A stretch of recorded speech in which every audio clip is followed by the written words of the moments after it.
Yes. Kaya sumagot. Takot nga nitong si Lynette at na nakaupo na nga siya sa gilid. At pinalis nga niya itong si Harry. Sinabi nito na humingi na lamang ng tulong dahil mahihirapan lamang siya na buhatin dahil nga hindi na rin kaya niyang maglakad. Maya-maya pa nga ay nagugulantang siya dahil bigla na lang dumating itong si Carlos at nakita nga siya.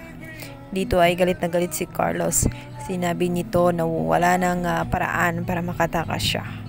Walang sino man ang makakaligtas siya. Mananatili umano siya sa poder ni Carlos sa ayaw at sa gusto niya. Maya pa nga ay hindi nakatiis itong si Harry. Bumalik siya at tinulak ang kanyang ama. Muntik na nga siyang suntukin itong si Harry. Sinabi nito na tigilan na ang kanyang pinapagawa.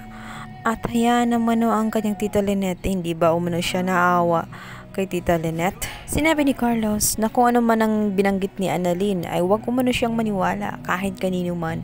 Siya umano ang paniniwalaan dahil siya ang ama.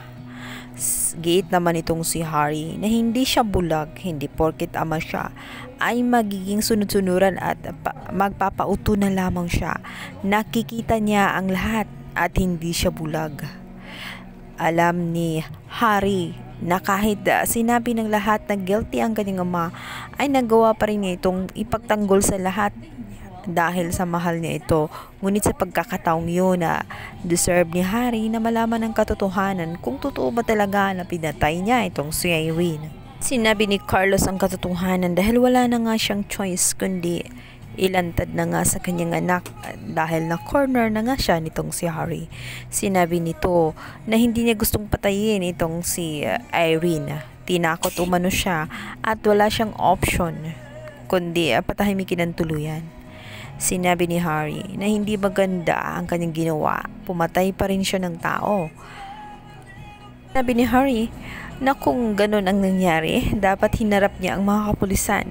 Dapat hinarap niya ang kanyang kasalanan, hindi pinagtataguan dahil sa ginagawa niya ay lalo lamang niyang dinaragdagan ang kanyang kasalanan. Lalo't dinadamay pa nga niya itong si Lynette at kinikidnap at nakita pa nga niya ito na puro pasa.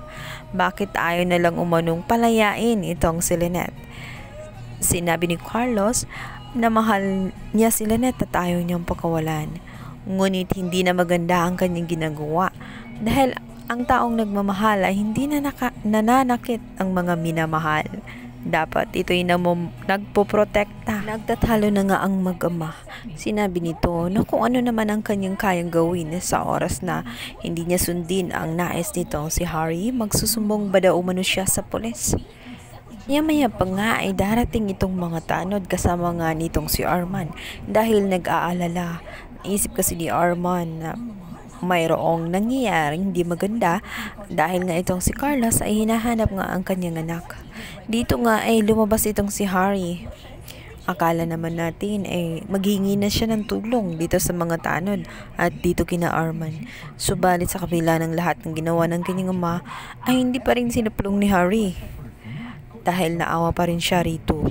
Hindi nga biro ang pinagdaanan nga nitong si Harry dahil naipit nga siya sa isang sitwasyon na napakahirap magdesisyon, lalo't ang kanyang sariling ama ang involved sa krimen. At naaawa rin naman siya dito kay Lynette. Gulat pa nga itong si Arman at itong mga kasamahan niyang tanod nang bigla ngang may sumigaw.